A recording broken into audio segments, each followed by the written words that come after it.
Okay, we're taking a look at the chords from Add, Subtract, Change, and Move, focusing on what happens with the C chord within this context. Some of these will be adds, subtracts, changes, and moves, but we're also going to look at what kind of context we would use them in, like how they would feature in, say, a progression.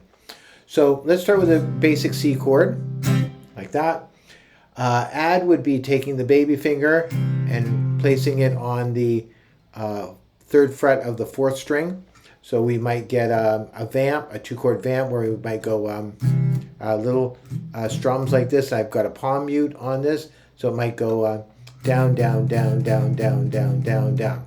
If I change between having the baby finger off and putting the baby finger on that third fret of the fourth string, along with the C chord, over top of the E that's here on the second fret of that same fourth string, it would look like this.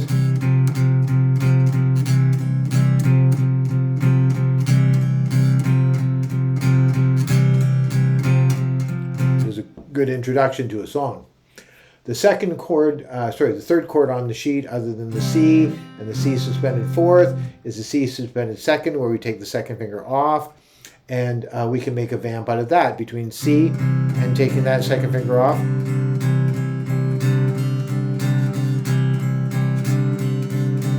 Sometimes I'll make a progression out of C, C suspended fourth, C, C suspended second, C, C suspended fourth, C, C suspended second. That's a good progression for using it for an intro, or you can even have it be progression for a verse or chorus.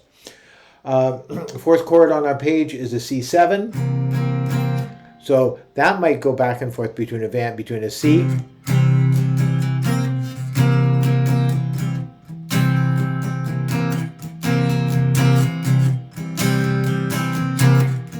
that's the baby finger being put on the third fret of the third string.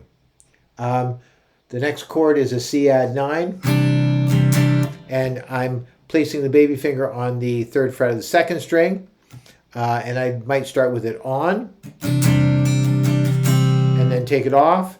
Then I've got a regular C. So C add 9, C, C add 9, C, C add 9, C, C add 9, C. That's a good two-chord vamp. The last chord in the top line is a C, but with a G on the third fret of the first string with the baby finger. The reason why it doesn't have a different name from C is because we already have that G as the open third string, and all we're doing is duplicating a note that's already in the chord. How you differentiate that chord or make sure that you have that chord is on whatever chart you have for your song. You either draw it or denote C with a G on the third fret of the first string. So that could be, again, another two-chord vamp where we play it on, off. I might set up a four-chord intro that goes C with the third finger on, off, C add 9, and C.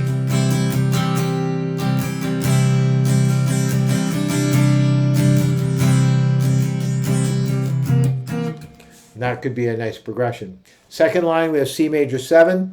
That's taking this first finger and taking it off. That's a subtract chord. So that might be C, C major 7, C major 7, C, C major 7, and C, C major 7. Next we have a C6. We have to change our whole finger shape around. Essentially, it's sort of like an A minor with then you take your baby finger and pop it over to the third fret of the fifth string to make a C chord. That's a good chord if you want to play some jazz. That chord comes up. That chord shape comes up quite often. You can also play a C6 sus2. Kind of an odd sounding chord. I'm not sure I'd use that very much. Then we have a C, which is really a C with this G note in the bass. So it's a really nice full sounding C chord. We can do that same thing by taking our first finger off and making that into a C major 7 with a G in the bass, like that. There's another voicing of C add 9 as the last chord of the second line, with the baby finger on the 3rd fret of the first string, 3rd finger on the 3rd fret of the second string, and then first finger on the 2nd fret of the 4th string, and second finger on the 3rd fret of the 5th string.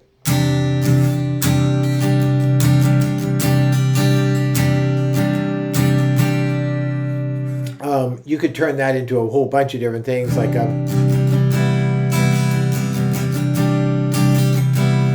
back and forth between that C add 9 and then C major 7. That's the first chord of that second line. I can also take this C chord and then move it up 2 frets. So that's C, and that 5 beside the first chord of the 3rd line, the D add 9 suspended 4th, it's just a C chord that's been moved up 2 frets like that. I do a vamp between those two like this, which sounds nice. Second chord in that 3rd line has just the baby finger being added to the 5th fret of that first string. If I move, and that would be a D sus4. If I move it up to the 6th fret, that would be the E flat. If I move to the 8th fret, it would be an F add 9. If I move to the 10th fret, that would be a G.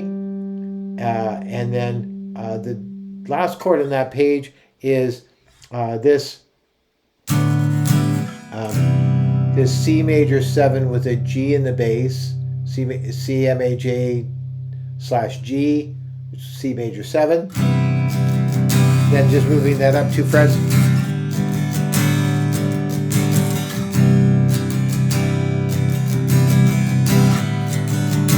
Sounds nice. So that's that whole page, kind of demystified and not only demonstrated, but shown in context of progressions. Enjoy.